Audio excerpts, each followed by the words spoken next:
Welcome back, everyone. Ready for another deep dive? Always up for a good mind bender. Well, buckle up because today we're talking Cube. Cube, the 1997 sci-fi horror classic. That's the one. Seven strangers wake up in this crazy maze of cube-shaped rooms. Some rigged with deadly traps. No explanation, no backstory, just instant terror. Where do you even start with a film like Cube? It's a film that throws you right into the deep end, much like the characters themselves. Right. No hand-holding, just pure, raw fear and confusion. And what makes Cube so effective is that it doesn't rely on cheap thrills. You mean no jump scares or buckets of blood? Exactly. It's all about psychological tension, creating this slow-burning dread that just gets under your skin. It's like the film itself is a trap, slowly closing in on you. And the way they achieve that is through this incredibly minimalist approach. Minimalist, you mean the sets, the costumes, the... Everything. There's a deliberate lack of detail, Yeah. a sense of emptiness that actually amplifies the fear. Because you're left to fill in the blanks with your own imagination. Precisely. Your mind starts racing, trying to make sense of the situation, just like the characters. So it's not just the traps themselves, it's the lack of context that makes it so terrifying. And then there's the big question, the one that hangs over the entire film. Why? Why are they there? Who put them there? What's the purpose of it all? And the film never gives us a straight answer. Which honestly makes it even creepier. It's like the mystery itself is a character, this looming presence that's always just out of reach. So we've got this minimalist style, this pervasive sense of dread, and this huge unanswered question at the heart of it all. And then you introduce the characters. Ah, yes. The characters. We've got a mathematician, a police officer, an architect, a doctor. Motley crew trapped in a nightmare.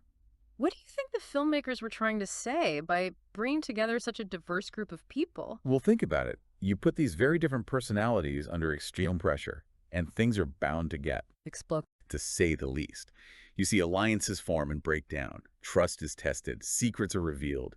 It becomes a study in how human nature reacts when pushed to its absolute limit. The real challenge isn't just escaping the physical maze, but navigating the psychological and emotional turmoil within the group itself. And that's where the brilliance of Cube really shines. It's not just a survival horror film. It's a character study, a social experiment. It makes you wonder how you would react in that situation. Would you be the leader, the follower, Yeah. the wild card? And would you be able to maintain your humanity in the face of such unimaginable horror? Now, on top of all that, they're stuck in this massive, ever-shifting labyrinth. The Cube itself becomes a character. Yeah, you really get a sense that it's toying with them. Endless identical rooms, shifting traps, no sense of direction. Talk about a recipe for paranoia. Did you find yourself feeling a little claustrophobic just watching it? Oh, absolutely. The film does an incredible job of creating this sense of disorientation and confinement. You feel trapped right alongside the characters. It's like a waking nightmare you can't escape. And what's even more amazing is that they achieved all of this on a shoestring budget. Wait, seriously? How much did they spend on this film? Believe it or not, Q was made for only $350,000. That's incredibly low, especially for a film with such complex sets and special effects. It's a testament to the filmmaker's ingenuity and resourcefulness.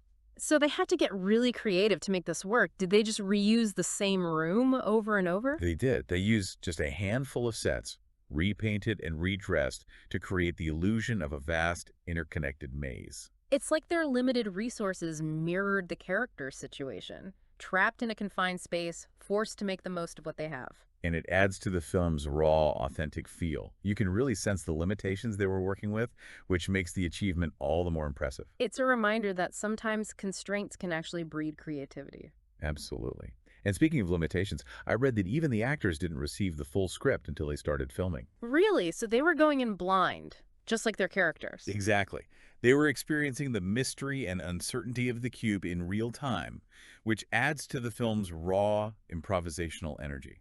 Talk about method acting. I can't imagine the pressure of having to react to those twists and turns without knowing what was coming next. It definitely adds to the sense of realism. You can see it in the actors' performances, that raw fear and confusion feels completely genuine. Now, of course, we can't talk about Cube without addressing the elephant in the room, the ending. Ah, yes. The ending. It's one of the most talked about, debated, and analyzed endings in sci-fi horror history. It's so ambiguous, it's spawned countless fan theories over the years. Like, did he actually escape? What was outside the cube? Was it all just a dream? The film offers no easy answers, no neat resolutions. It's like it throws up its hands and says, figure it out yourself. Which, of course, drives fans crazy. Oh, But I think that's part of the film's brilliance.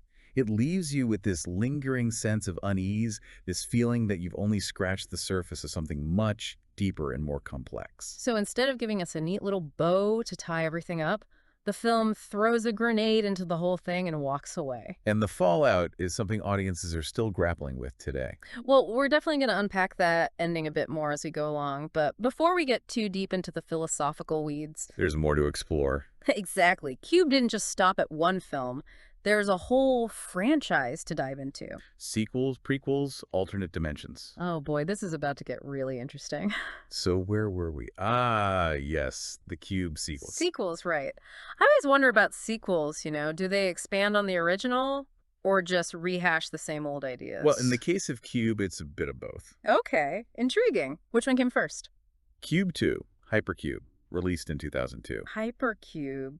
Sounds intense. What's the premise? It takes the basic concept of cube and cranks it up a notch. Or maybe a few notches. Meaning, more traps, more characters. More dimensions. Wait, what?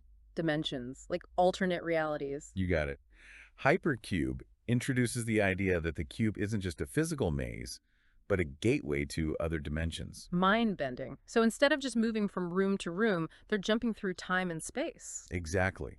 And that leads to some really trippy visuals and mind-boggling paradoxes. Okay, I'm starting to see how this could be both a continuation and a departure from the original. Right. It retains some of the core elements. The sense of claustrophobia, the deadly traps, the mystery of why they're there. But it also injects this whole new layer of complexity. Did it work? Did it capture the same magic as the first film? It's definitely a divisive sequel. Yeah. Some fans love the high-concept sci-fi elements, while others feel like it strays too far from the grounded psychological horror of the original. So it's more cerebral, less visceral. I'd say so. Yeah. Cube 2 relies more on mind-bending concepts than gut-wrenching suspense. Interesting. So Hypercube took us into the realm of alternate dimensions. What about the other sequel, Cube Zero? Did that go in a completely different direction? Cube 0 is a prequel, actually. A prequel, so it takes place before the events of the first film. That's right. And instead of focusing on the people trapped inside the cube, it shifts the perspective to those who are controlling it. Whoa, really? So we actually get to see behind the curtain. Exactly. We see the control room, the surveillance systems, the people who monitor and manipulate the cube's inhabitants. Okay, that's pretty intriguing. Do they explain anything about the cube's purpose or who created it? They do offer some explanations, but it's still very much open to interpretation. Typical Cube, Yeah. always leaving us with more questions than answers. But I gotta ask, did you find it satisfying to see the other side of the puzzle, so to speak? It's definitely a different kind of experience. Instead of feeling trapped and helpless like the characters in the first film, you're in a position of power, observing their every move. Almost like playing God with these people's lives. And that raises some interesting ethical questions. If you have the power to control someone's fate, are you responsible for their actions? Whoa, that's deep.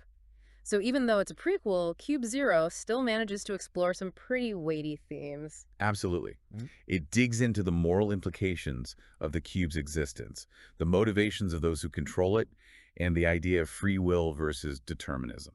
It's amazing how this simple concept of a giant, deadly puzzle box has spawned so many layers of meaning and interpretation.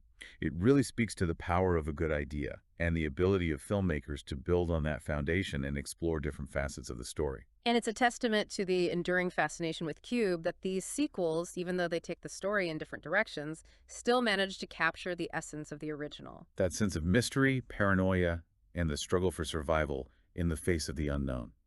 Okay, so we've covered the sequels, we've delved into the psychological and philosophical depths of the original, but I think there's still one piece of the puzzle we haven't fully explored. You know, it's funny. We've been talking about all these grand ideas and philosophical implications, But sometimes I just find myself thinking about the pure sensory experience of Cube. Oh, totally. Like just remembering those stark industrial sets, those harsh metallic The sounds. claustrophobic atmosphere, you can practically feel the cold metal walls closing in on you It's so effective at creating this visceral sense of dread. Did you ever find yourself holding your breath, like bracing for the next trap to spring? all the time. Every time they opened a new door, I was right there with them, feeling that surge of adrenaline. And it's not just the visuals, right? The sound design plays a huge part in building that tension. Absolutely.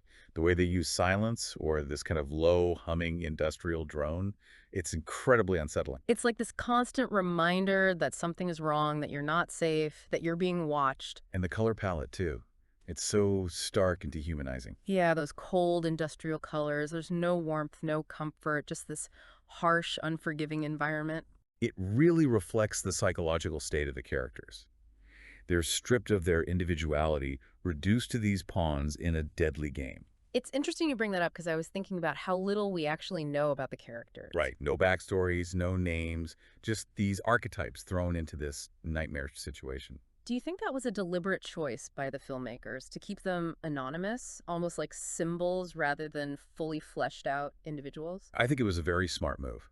It allows the audience to project their own fears and anxieties onto the characters. It makes them universally relatable. We could all see ourselves trapped in that cube, facing those impossible choices. And I think that's part of the film's enduring power.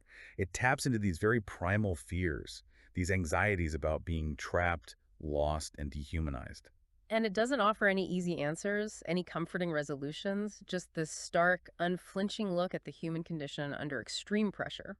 And the questions it raises linger long after the credits roll. What would you do in that situation? Would you be able to maintain your humanity? Or would you succumb to the fear and the darkness? Those are questions that each viewer has to answer for themselves. And I think that's what makes Cube so much more than just a horror film. It's a challenge, a provocation, a mirror held up to our own darkest fears. And it's a reminder that even in the most absurd and terrifying situations, we have a choice. We can choose to fight for survival, to hold on to hope, to find meaning in the chaos. And that choice ultimately defines us. It reveals who we truly are. Well, I think we've covered just about every angle of Cube, from its minimalist style to its mind-bending sequels, from its visceral thrills to its profound philosophical implications. Cube is a film that continues to fascinate, provoke, and terrify audiences even after all these years. And it just goes to show that sometimes the simplest ideas, executed with ingenuity and passion, can have the most lasting impact. Absolutely. Cube proves that you don't need a massive budget or flashy special effects to create a truly unforgettable cinematic experience. What you need is a compelling story, a unique vision, and the courage to confront the darkness head on. Maybe a really good mathematician. That too. So if you haven't seen Cube, I highly recommend giving it a watch. You won't be disappointed. And for those who have seen it, maybe this deep dive has given you some new perspectives to consider. Or maybe it's just time for a good old-fashioned rewatch. Either way, keep those mental gears turning, keep exploring the unknown, and never ever stop asking questions. Until next time, keep diving deep.